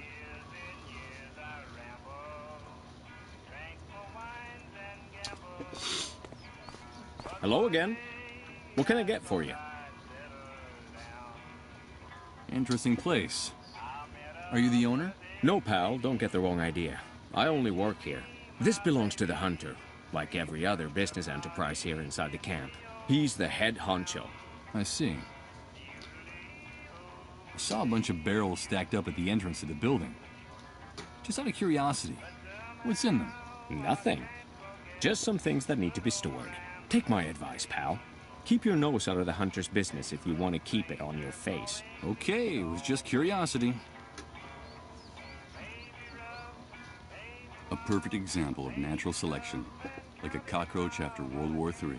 The Hunter is an insect that's adapted perfectly to the chaos and squalor of this new world. Hey, dude, back already? Nice to see you again around here. Your timing is perfect. So tell me, how did things go with the kid? Ruthless bastard. You called the cleanup brigades. Hey, calm down, Mike. Tone it down, okay? Of course I called the cleanup brigades. What did you expect? I was curious about your interest in the boy, so I did a little investigating on my own. My informants poked around Rod's trailer a little, and they discovered some things. Enough to find out how great a risk that kid and his disease represented to camp's safety. These are hard times. We have to take care of each other, dude. It's our common responsibility. Besides, you already know what I think of those disease carriers, and the fools who protect them, Mike. We agreed that we'd do things my way. We agreed that no one would get hurt. No, dude. You're confused. I promised you I would do only what was strictly necessary to let you talk to the kid alone. And that's what I did. I made sure the soldiers gave you as much time as you needed to do whatever it was you had to do with that boy. Frankly, Mike, I don't understand why you're complaining. You gotta do what you gotta do. Is that it? Of course, Mike. You gotta do what you gotta do. And that's something you already know better than anyone. But now, sit down and have a drink with me. We got things to celebrate. Thanks to the photo you brought us, the plan to get our hands on that fuel at the medical center has been finalized. That depot holds more gasoline than we could ever have imagined in our wildest dreams. We're going over there in a few hours. Hey, Michael, today is turning out to be a great day, don't you think? One of the best I can remember. No, I'm not gonna drink a toast with you because I don't have anything to celebrate. You're a despicable animal. Hey, watch what you're saying, dude. A pathetic, ignorant bastard. Garbage from the old world you were so happy to see swept away. Watch out, Mike. I warned you not to disrespect me in my bar, in front of my men. Don't keep tempting fate. Are you really offended? You're a vile insect with no morals. So God and the devil were good to you, you say?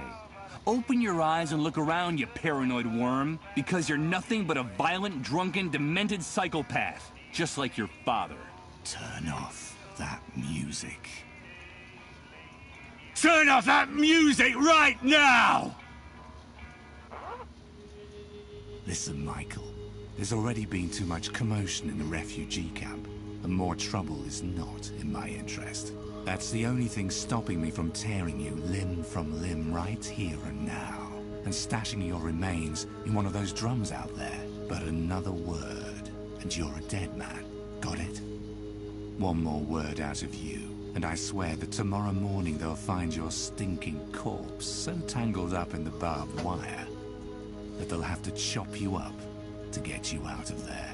And I don't care where you hide or how far you run, because you know I'll find you in the end. Now get out of my sight. Get out of my sight!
Kidnapping, coercion, abuse, sex slavery.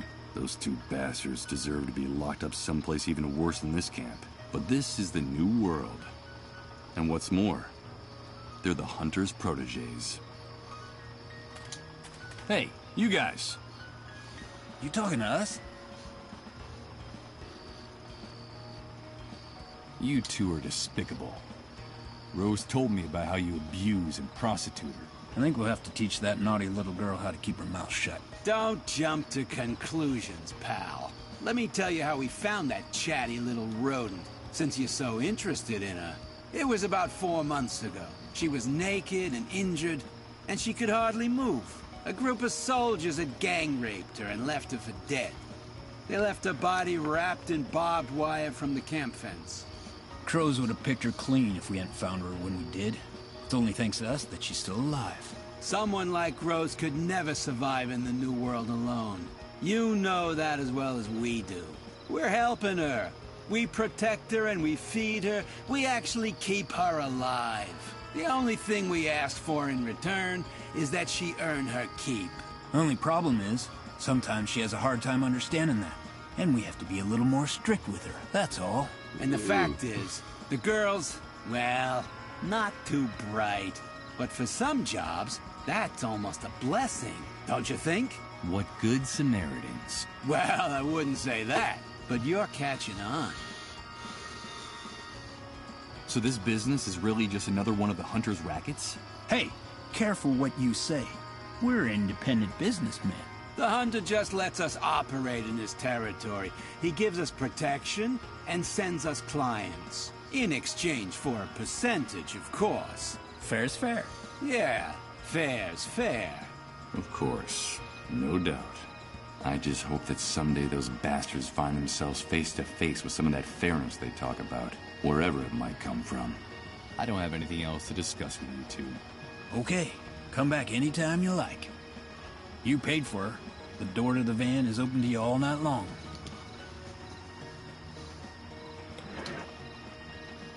This revolver still has 2 bullets in the chamber. The ones Rod and his wife were saving for when Colin passed away. It's possible that by taking it, I've saved their lives, or, on the other hand, condemned them to go on living. Violent and unscrupulous, like all good disciples of the Hunter, these 2 guys make a business of selling the favors of Rose, that poor disturbed girl. No question, that pair of ruthless animals have it coming, but the Hunter made it clear.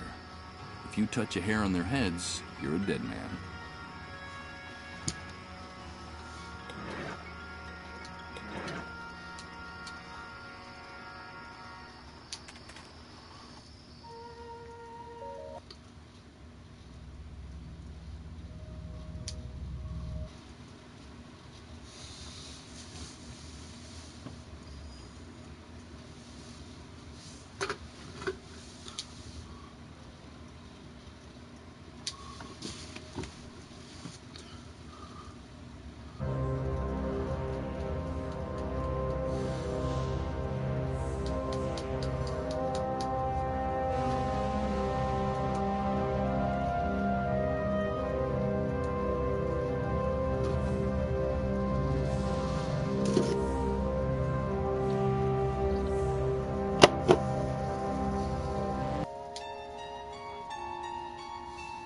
No doubt about it. Rose is the most sorely abused of all the victims I've seen in this new world. Someone should take her away from all this, before it's too late. But the Hunter was clear. Try to be a hero, and you're a dead man. No. Rose is waiting for someone to free her from her captors. Talking to her again would only feed the delusions of her warped mind even more.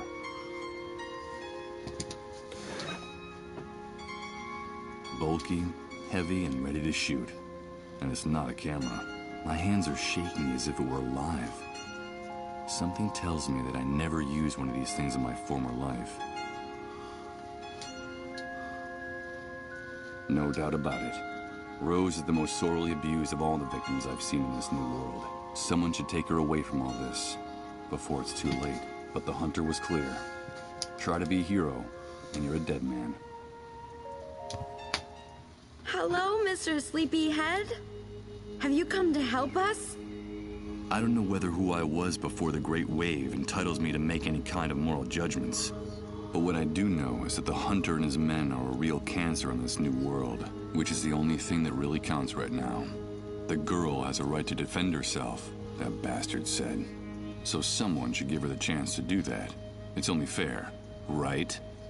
I can't get you out of here, Rose. I'm sorry. You're the only one that can do it. Thank you. As she was picking up the revolver, she gave me a look of determination that I didn't know she had in her. Rose acted so quickly that I barely saw what happened through the crack in the door of her van. Her hand was steady, even when the second man begged for his life, sobbing and groveling on the floor. The bullet went right through his heart. Blood splattered all over her white dress. And then she let the revolver drop and sat down, lost in her own world. And she didn't do or say anything else, holed up in her tiny, delirious inner landscape. There she had everything she could ever need, safe at last from the new world, which she will probably never return to.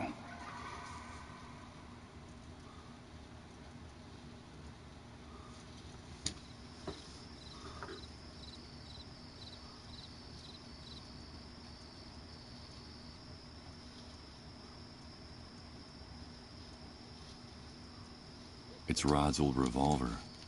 The barrel still smoking, and the smell of burnt gunpowder stabs the lungs like a knife. I'm not gonna pick up that revolver. What for? Rose fired the only 2 bullets left in the chamber. Just some small change to make the game a bit more interesting. A handful of dirty coins. corroded and as thin as the head of a screwdriver.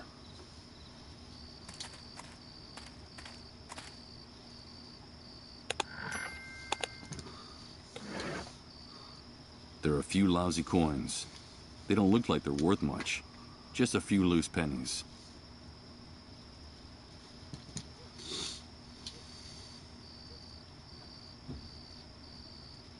I'm afraid those bastards just played their last hand. I can't help but think those guys got what was coming to them, even if that's a thought worthy of the hunter. Damn it. That's what happens when you bring electrical devices in contact with water. The contents of the water tank made it completely useless. No, the water turned the generator into an enormous hunk of scrap metal. Why would I want to take it with me in this condition?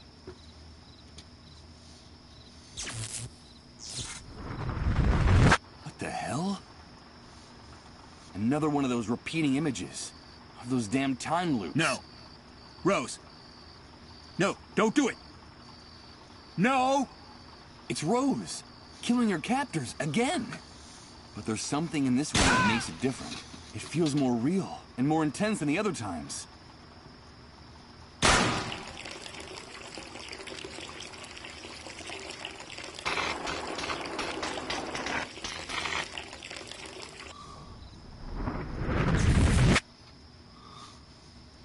These are the remains of the water tower that belonged to the hunter's men. One of Rose's shots pierced the metal, causing all the water to drain out.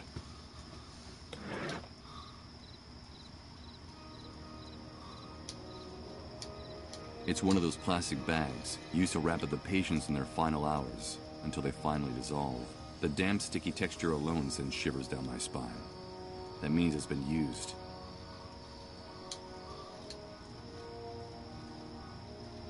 These are the remains of the water tower that belonged to the hunter's men. One of Rose's shots pierced the metal, causing all the water to drain out. I don't quite see how I could use this here. Damn it. That's what happens when you bring electrical devices in contact with water. The contents of the water tank made it completely useless. Too late. Covering it now wouldn't do any good. The water from the tank already damaged the generator.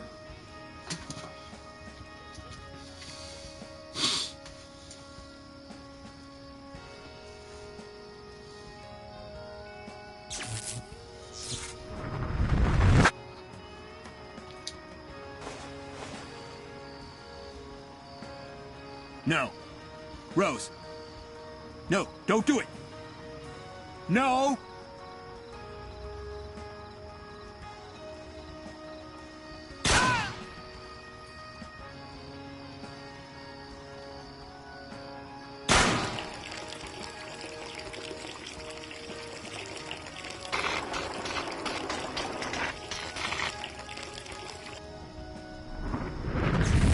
Damn it. I wasn't able to save it. I can only cover half the generator with this.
The pigs in uniform who guard the camp gate. I still can't believe these savages were getting ready to execute those two poor kids in cold blood. But neither can I believe the mess I got them into. Prolonged contact with these animals would be detrimental to my health. I'm not going to talk to them anymore.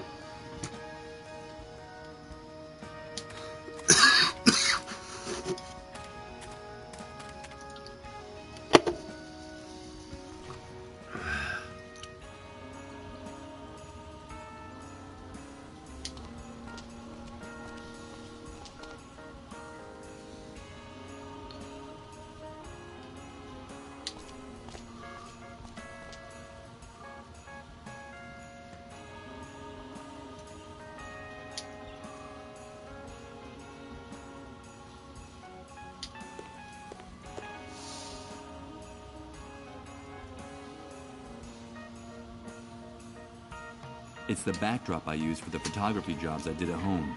It looks waterproof. It's the backdrop I use. Dirty, corroded, and as thin as the head of a screwdriver. They're the coins I picked up off the pimp's poker table.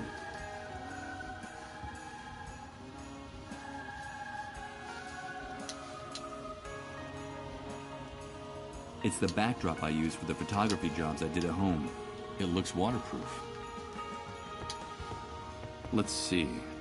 The coins fit perfectly in the heads of the screws. It'll be no trouble loosening them and taking the fabric with me.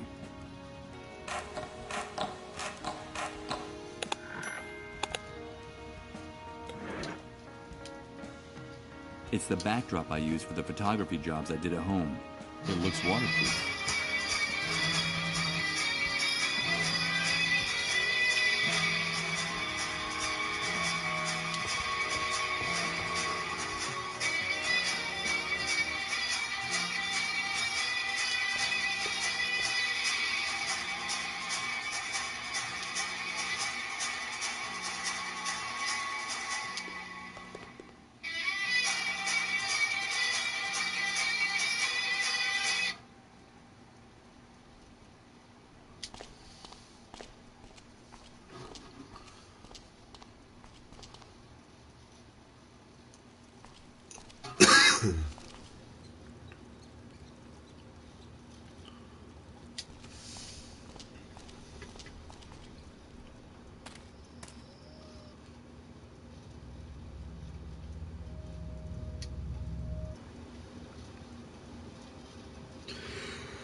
The pigs in uniform who guard the camp gate. I still can't believe these savages were getting ready to execute those two poor kids in cold blood. But neither can I believe the mess I got them into. Prolonged contact with these animals would be detrimental to my health. I'm not going to talk to them anymore.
Too late.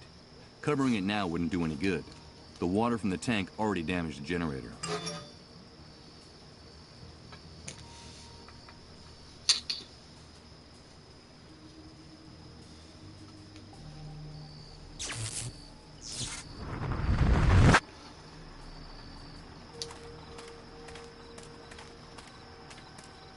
No. Rose. No, don't do it. No!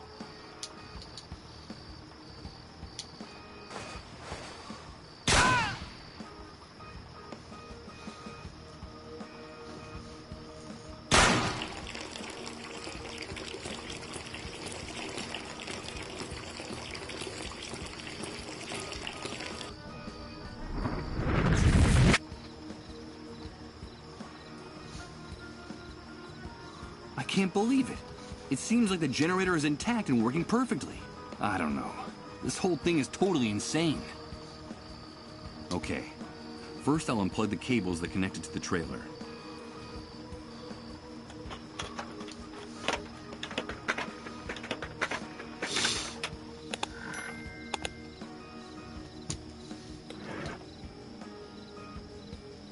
I still don't quite know how I managed it. But it's a generator I saved from Rose's shots. I just hope it helps us find the answers we need to explain all this craziness. It's Rose, sitting perfectly still and staring off into space. I'm afraid she's gone, and she's not coming back. There's no point in bothering her. Fortunately for her, Rose isn't here anymore.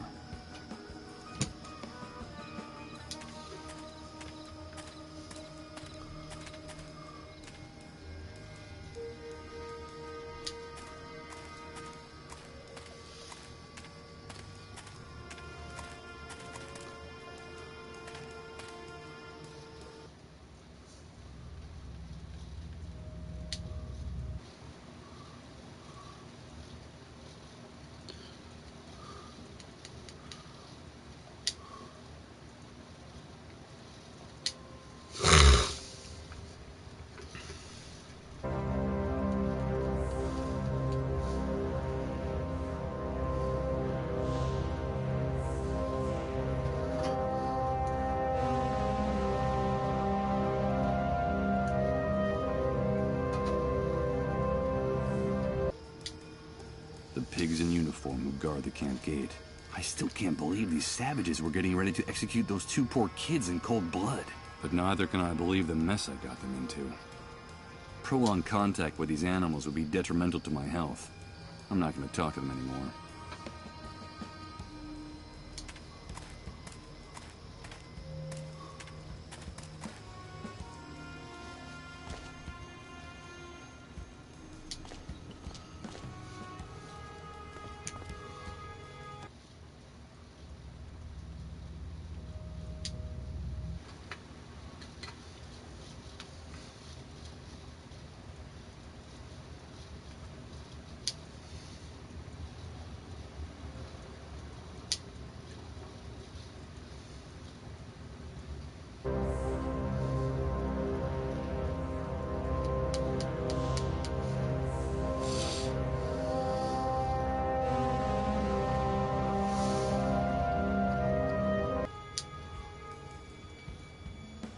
It's Chris.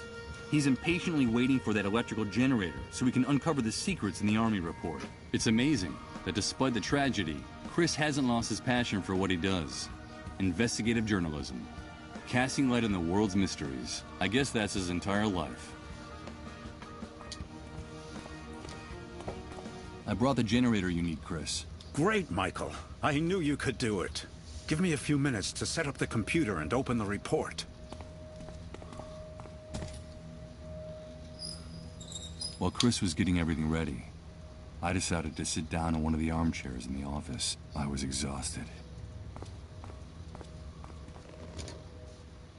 My mind had been trying to make sense of the last few hours of my life for what seemed like an eternity.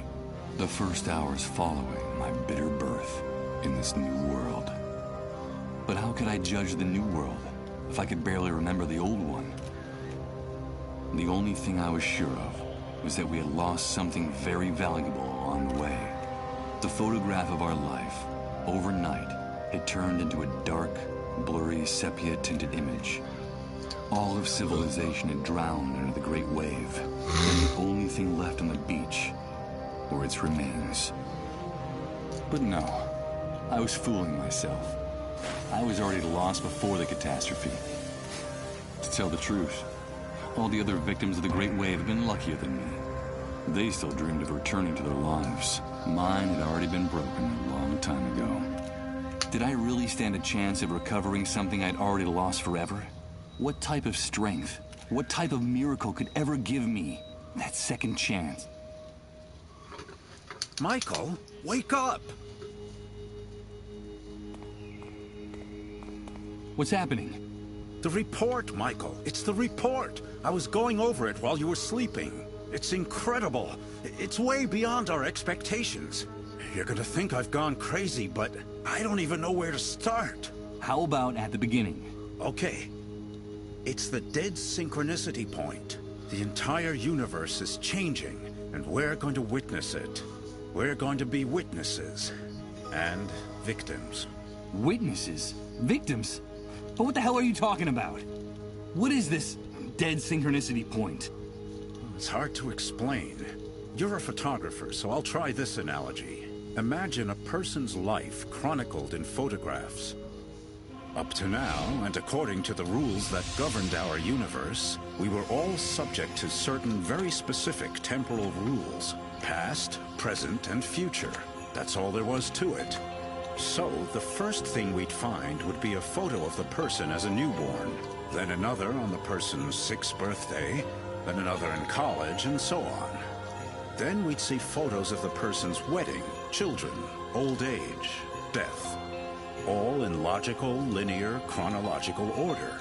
Since our universe is conceived along a single line that starts in the past, makes a stopover in the present, and then projects into the future. Do you follow me? Yes, of course I follow you. Well, imagine now that this entire temporal architecture crumbles, falls apart, dissolves. Imagine that something or someone has altered the foundations of our universe, changing the rules of the game, forever annihilating our idea of time. The concepts of past, present, and future. I think you just lost me, Chris. Then let me continue with the metaphor of the photographs. Imagine now that a card dealer takes all these snapshots that sum up the life of this person, shuffles them, and places them in a stack in one spot on the card table. What would we have then? There would no longer be a chronological line, Michael. There would be no past, present, or future. Each of the individual events captured in these photographs, they would all be happening simultaneously, at the exact same point in time. And that point we would call... the dead synchronicity point. Exactly. Now our world is abandoning its old physical laws and getting closer to that dead synchronicity point where time no longer exists. And therefore, all the phenomena and events that happened or will happen in the universe will start to be stacked on top of other ones, like the photographs in the dealer's deck. That sounds crazy. How credible do you think this report is? Completely, Michael. The dead synchronicity point is a fact, and the worst thing is that we're approaching it faster and faster. It'll only be a matter of days, at best maybe a few weeks, before the universe enters this new state. Time is ending, in every sense. And what does all this have to do with us? Come on, do you still not see it? This change in the architecture of the universe, this nullification of time, is the real origin of the Great Wave, the dissolved, and the emergence of the new world. I don't understand your explanation about what this damn dead synchronicity point is at all. Up to now, and according to the rules that governed our universe, we were all subject to certain very specific temporal rules. Past, present, and future. That's all there was to it. So, the first thing we'd find would be a photo of the person as a newborn, then another on the person's 6th birthday, then another in college, and so on. Then we'd see photos of the person's wedding, children, old age, death. All in logical, linear, chronological order. Since our universe is conceived along a single line that starts in the past, makes a stopover in the present, and then projects into the future. Do you follow me? Yes, of course I follow you. Well, imagine now that this entire temporal architecture crumbles, falls apart, dissolves. Imagine that something or someone has altered the foundations of our universe, changing the rules of the game, forever annihilating our idea of time. The concepts of past, present, and future. I think you just lost me, Chris. Then let me continue with the metaphor of the photographs. Imagine now that a card dealer takes all these snapshots that sum up the life of this person, shuffles them, and places them in a stack in one spot on the card table. What would we have then? There would no longer be a chronological line, Michael. There would be no past, present, or future. Each of the individual events captured in these photographs, they would all be happening simultaneously, at the exact same point in time. And that point we would call... the dead synchronicity point. Exactly. Now our world is abandoning its old physical laws and getting closer to that dead synchronicity point where time no longer exists. And therefore, all the phenomena and events that happened or will happen in the universe will start to be stacked on top of other ones, like the photographs in the dealer's deck.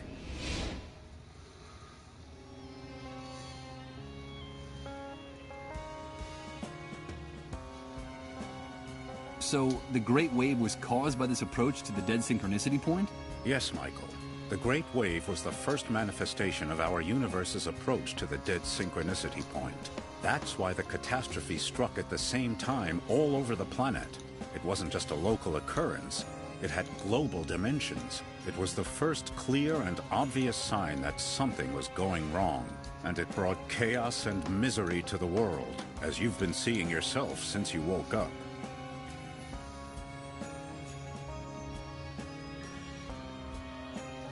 What the hell do the Dissolved have to do with all this? According to the report, the Dissolved are still a big mystery.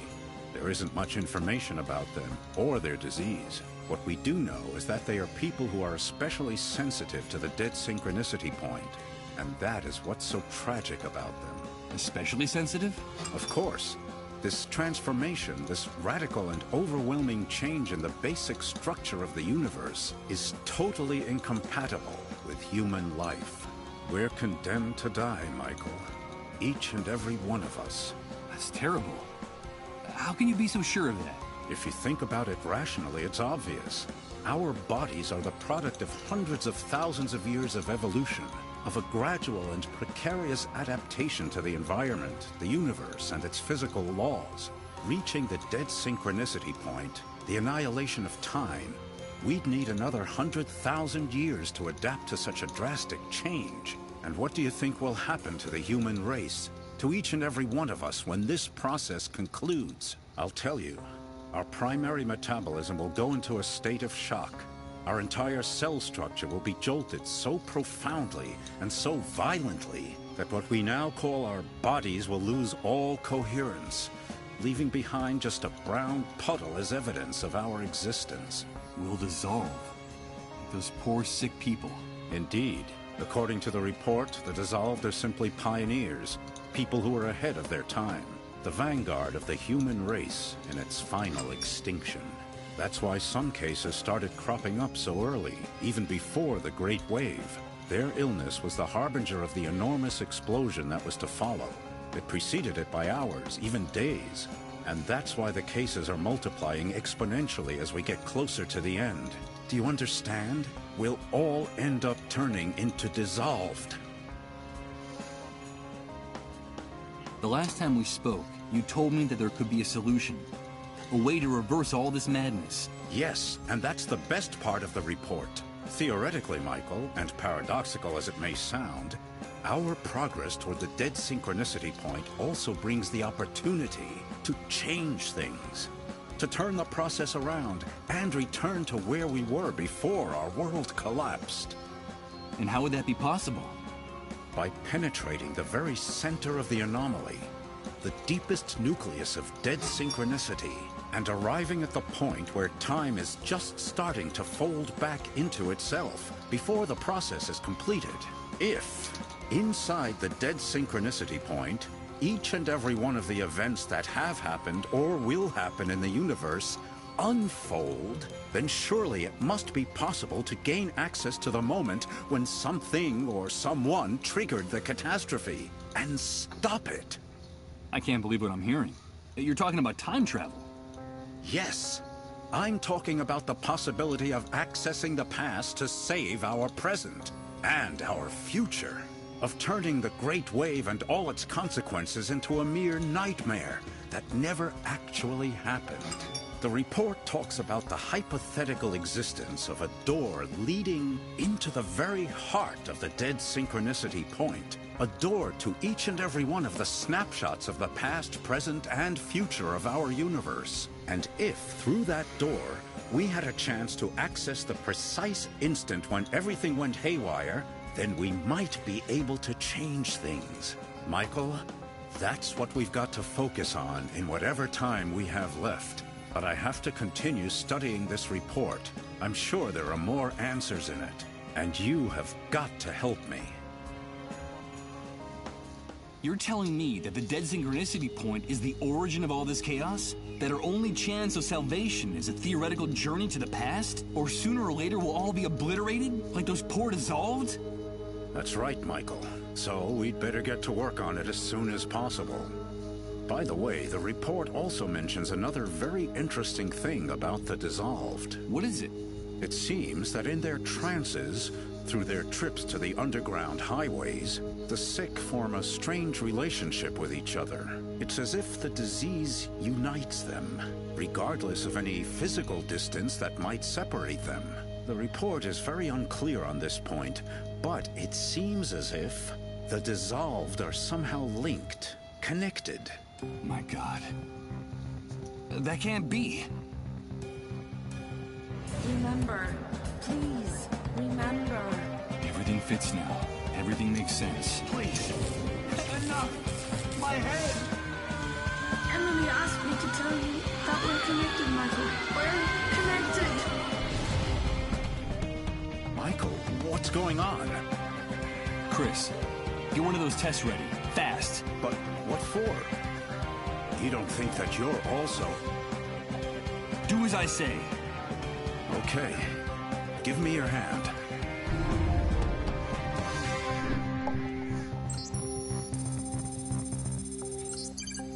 It's positive. Michael, you're sick. You're a dissolved. No. That can't be. No. No!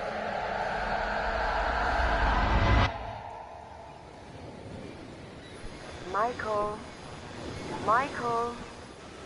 Wake up. Emily? Emily, is that you? Please, Michael, wake up. Wake up. Is that really you? Where am I? Yes, Michael. It's me. You are on the underground highways.